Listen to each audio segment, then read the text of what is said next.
En las últimas semanas, la Asamblea Legislativa Plurinacional ha estado en el ojo de la tormenta, debido a varios acontecimientos que llevaron a la aprobación de la Ley de Elecciones Judiciales y la suspensión de los bloqueos en el país. Esta solución fue posible gracias a la firma de un acuerdo bicameral que establece la obligatoriedad de tratar una ley que cese las funciones de los magistrados autoprorrogados y también apruebe leyes que faculten al gobierno nacional a adquirir más deuda pública. Sin embargo, el gobierno nacional, aplicando extorsión, está condicionando el tratamiento de la cesación de los autoprorrogados a la previa aprobación de las leyes de financiamiento.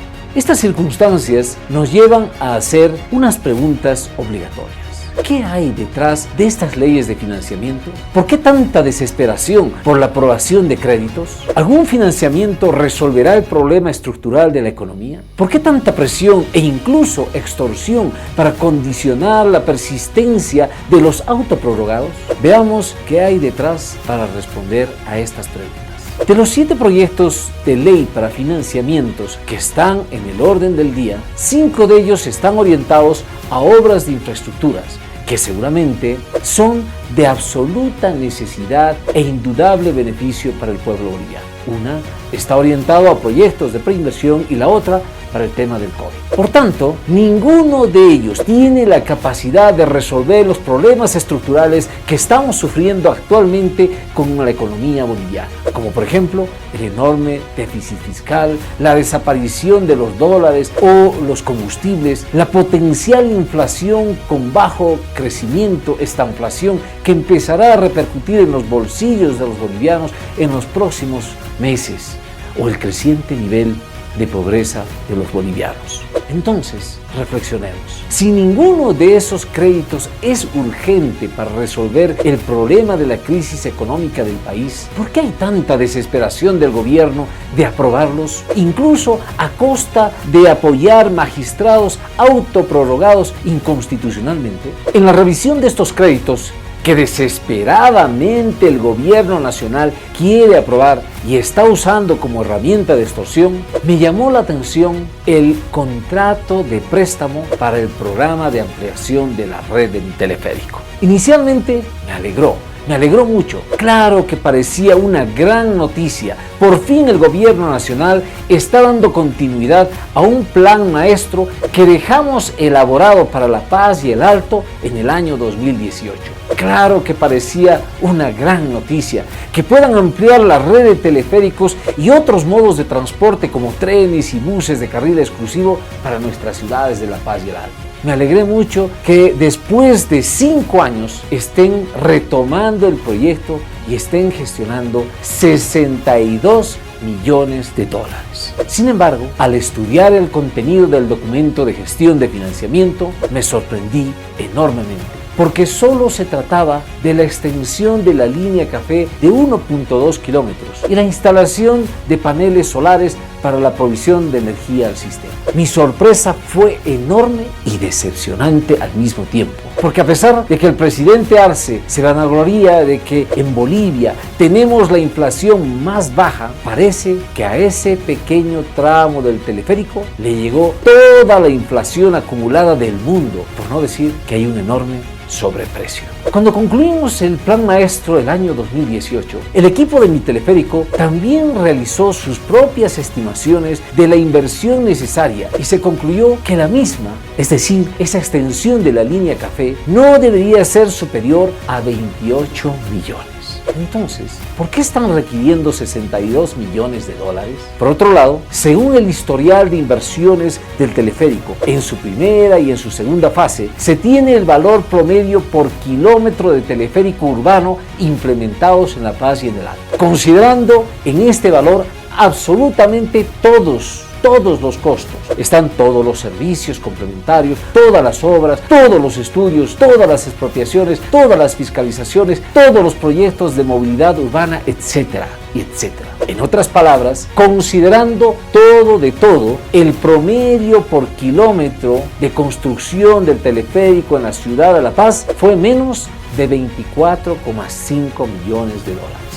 Un precio muy por debajo del costo que han pagado otros países por proyectos similares. Si la dimensión de la ampliación de la línea café es de 1.2 kilómetros, la inversión en este proyecto, considerando el precio promedio de instalación en La Paz y el Alto, no debería superar los 29.4 millones de dólares. Entonces, ¿por qué están requiriendo 62 millones de dólares? Añadiendo la inflación mundial de los últimos 4 años, la cifra debería alcanzar como máximo una inversión de 32 millones de dólares. La interrogante persiste. ¿Por qué entonces solicitan 62 millones de dólares? El informe técnico del proyecto de ley incorpora la inversión por 10 millones de dólares para paneles solares, lo que incrementaría la inversión a 42 millones. Entonces, nos volvemos a preguntar, ¿por qué están requiriendo 62 millones de dólares?